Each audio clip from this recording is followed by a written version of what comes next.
Hello, welcome back to my video. നമ്മളെല്ലാവരും സ്ഥിരമായി message അയക്കുന്ന ആളുകളാണ് അല്ലെ? അത് ഫ്രണ്ട്സിനാവാം, റിലേറ്റീവ്സിനാവാം, ഈവൻ ബിസിനസ് മെസ്സേജുകൾ പോലും നമ്മൾ അയക്കാറുണ്ട്. നമ്മൾ സാധാരണ ഒരു മെസ്സേജ് അയക്കുന്നതിന് പകരം കുറച്ച് സ്റ്റൈലിഷ് ആയിട്ട് മെസ്സേജ് അയച്ചാൽ എങ്ങനെയിരിക്കും? അതെ, നമ്മുടെ ടെക്നോളജി വളർന്നുകൊണ്ടിരിക്കുകയാണ് അല്ലെ? ഇന്ന് നമ്മളിവിടെ പറയാൻ പോകുന്നത് നമ്മുടെ വാട്സപ്പ് ഇൻട്രൊഡ്യൂസ് ചെയ്ത ചില സ്റ്റൈലിഷ് കാര്യങ്ങളാണ്. അപ്പൊ നമുക്കൊന്ന് നോക്കിയാലോ? ആദ്യമായി നമുക്ക് എല്ലാവർക്കും അറിയാമെന്നുള്ള ഒരു കാര്യം തന്നെയാണ് ഞാൻ പറയാൻ പോകുന്നത്. നമുക്കൊരു മെസ്സേജ് ബോൾഡിലാണ് അയക്കണം എന്നുണ്ടെങ്കിൽ നമ്മൾ എന്താ ചെയ്യേണ്ടത്? സാധാരണയായി നമ്മൾ യൂസ് ചെയ്യുന്നത് പോലെ തന്നെ ആദ്യം സ്റ്റാർ കൊടുക്കുക.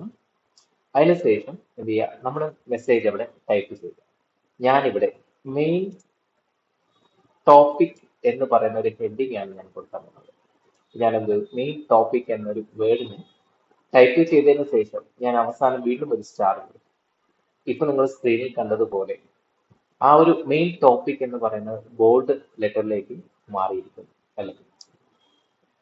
ഇനി ഞാൻ അടുത്തൊരു സ്റ്റൈലാണ് പറയാൻ പോകുന്നത്. നമ്മളൊരു ഒരു പ്രോഡക്റ്റിന്റെ ലോഞ്ച് ആണ് ചെയ്യാൻ പോകുന്നത്. അപ്പൊ നമ്മളൊരു പാരഗ്രാഫ് ഒക്കെ പറയുന്ന സമയത്ത് ആ ന്യൂ ലോഞ്ച് എന്ന് പറയുന്ന വേർഡ് ആയിരിക്കണം നമുക്ക് ഒരു ബാക്കിയുള്ള ടെക്സ്റ്റിൽ നിന്നും മാറി നിൽക്കേണ്ട ഒരു സ്റ്റൈല്. അതിന് വേണ്ടിയിട്ട് നമുക്ക് വാട്സപ്പിൽ ഉപയോഗിക്കാൻ പറ്റുന്ന ഒരു രീതിയാണ് ആദ്യം അണ്ടർസ്കോർ കൊടുക്കുക.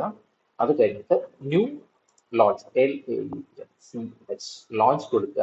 വീണ്ടും ഞാൻ അണ്ടർസ്കോർ കൊടുക്കും. ഇപ്പൊ നമ്മൾ സ്ക്രീനിൽ കണ്ടു ആ ന്യൂ ലോഞ്ച് എന്ന് പറയുന്ന വേർഡ് ഇപ്പൊ എന്തായി? ഇറ്റാലിക് ആയിട്ട് മാറിയിരിക്കുന്നു. മൂന്നാമത് ഒരു കാര്യം കൂടി ഉണ്ട്. അതായത് നമ്മൾ സ്ഥിരമായിട്ട് ഉപയോഗിക്കുന്ന, അല്ലെങ്കിൽ ഞാനിപ്പോ ഇവിടെ പറഞ്ഞു, നമ്മൾ എന്ത് ചെയ്യാം, ഒരു ന്യൂ ലോഞ്ചിനെ കുറിച്ചാണ് നമ്മൾ ഇവിടെ പറഞ്ഞത് അല്ലേ? അപ്പോ ലോഞ്ച് ചെയ്യുന്ന സമയത്ത് എന്റെ ആക്ച്വൽ സർവീസ് പ്രൈസിനെ കാട്ടി ഞാൻ എന്ത് ചെയ്യും? ഒരു ഓഫർ പ്രൈസ് കൊടുക്കും.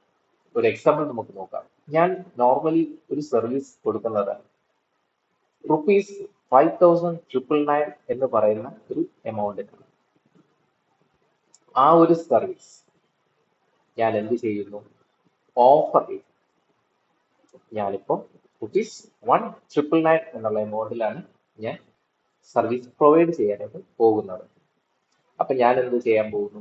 ഞാൻ അവിടെ 5,999 എഴുതിയിരുന്ന ആ ഒരു നമ്പറിനെ ഞാൻ സ്ട്രൈക്ക് ഔട്ട് ചെയ്യുന്നു. കാരണം ഇപ്പൊ ആ എമൗണ്ടിനല്ല നിങ്ങൾക്ക് കിട്ടുന്നത്, 1,999 എന്ന് പറയുന്ന എമൗണ്ടിനാണ് നിങ്ങൾക്കത് അവൈൽ ചെയ്യാൻ പറ്റുന്നത്. അപ്പൊ എനിക്കത് കസ്റ്റമറിന്റെ അടുത്ത് എനിക്കത് എന്ത് ചെയ്യണം? മെസ്സേജിൽ കൂടി അത് കൺവേ ചെയ്യണം. അതിന് സിമ്പിൾ ആണ്. ഞാൻ എന്ത് ചെയ്യുന്നു? 5ന് മുന്നിലായിട്ട് നമ്മുടെ വേവ് ഡാഷ് ഒന്ന് പ്രസ് ചെയ്യുന്നു. ഈ സിമ്പിൾ നോക്കി വെക്കുക. വേവ് ഡാഷ് ഇതാണ് പറയുന്നത്. ഈ വേവ് ഡാഷ് കൊടുത്തതിന് ശേഷം എന്താണ് അവിടെ ചേഞ്ച് വന്നത്? ആ 5,999ന്റെ മേളിൽ കൂടെ ഒരു സ്ട്രൈക്ക് ഔട്ട് വന്നു അല്ലെ? ഇത് നമ്മളെ വാട്സപ്പ് ഇൻട്രൊഡ്യൂസ് ചെയ്ത ഒരു പുതിയ അപ്ഡേറ്റ് ആണ്. അടുത്തൊരു അപ്ഡേറ്റ് എന്ന് പറയുമ്പോൾ നമുക്ക് ബുള്ളറ്റ് പോയിന്റ്സ് ആഡ് ചെയ്യാനുള്ള ഒരു സൊല്യൂഷൻ ആണ്. സിമ്പിൾ. നമ്മൾ ഒരു ഇൻഡെക്സ് പേജ് എടുക്കുന്നു. അതിൻ്റെ അകത്ത് ഫോർ എക്സാമ്പിൾ ഞാൻ ആദ്യം സ്റ്റാർ കൊടുക്കുന്നു. ജസ്റ്റ് ഒരു സ്പേസ് കൊടുക്കുമ്പോൾ എൻ്റെ സ്ക്രീനിൽ കണ്ടതുപോലെ ബുള്ളറ്റ് പോയിന്റ് ആയിട്ട് മാറും. അവിടെ ഞാൻ ആദ്യം ഒരു ലിസ്റ്റ് ആണ് കൊടുക്കുന്നത്. For example data entry. അടുത്ത ഞാൻ എൻട്രി കൊടുക്കുന്ന സമയത്ത് അടുത്തൊരു ബുള്ളറ്റ് പോയിന്റ് ആണ് വന്നത് അല്ലെ? അവിടെ ഞാനിപ്പോൾ പറയുന്നു പൈത്തൺ. ഞാൻ വീണ്ടും ഒരു എൻട്രി കൊടുക്കുന്നു. നെക്സ്റ്റ് വീണ്ടും ഒരു ബുള്ളറ്റ് പോയിന്റ് ആണ് അവിടെ വന്നത്. അവിടെ ഞാൻ എന്ത് ചെയ്യുന്നു?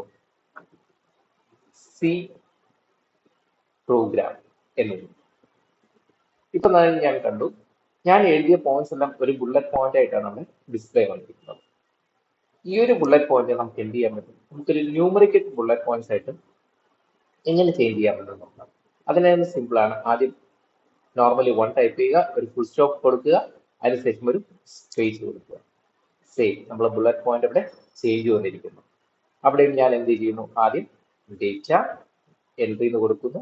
വീണ്ടും ഞാൻ എൻട്രി കൊടുക്കുന്ന സമയത്ത് 1 കഴിഞ്ഞിട്ട് നമ്മൾ ന്യൂമറിക്കൽ ബുള്ളറ്റ് പോയിന്റ്സ് 2 അവിടെ വന്നു. അവിടെ ഞാൻ അവിടെ വീണ്ടും പൈത്തൺ എന്ന് കൊടുക്കുന്നു. വീണ്ടും ഞാൻ എൻട്രി ചെയ്യുന്ന സമയത്ത് എന്ത് വന്നു? അവിടെ സി എന്ന ബുള്ളറ്റ് പോയിന്റ് ആണ് അത് വന്നത്. ഈ പറയുന്ന 4 അപ്ഡേറ്റുകളാണ് നമ്മുടെ വാട്സപ്പിൽ നമുക്ക് ലേറ്റസ്റ്റ് ആയിട്ട് വന്നിട്ടുള്ളത്. അപ്പോൾ ഈ ഒരു വീഡിയോ നിങ്ങൾക്ക് ഏവർക്കും ഇഷ്ടപ്പെട്ടെന്ന് വിചാരിക്കുന്നു. ഇഷ്ടപ്പെട്ടെങ്കിൽ എൻ്റെ ഈ വീഡിയോ ഒന്ന് ലൈക്ക് ചെയ്യുക. അതോടൊപ്പം എൻ്റെ ചാനൽ സബ്സ്ക്രൈബ് ചെയ്തിട്ടില്ല എന്നുണ്ടെങ്കിൽ ചാനൽ ഒന്ന് സബ്സ്ക്രൈബ് ചെയ്യുക. പുതിയൊരു വീഡിയോയുമായിട്ട് നമുക്ക് ഉടനെ കാണാം. Thank you.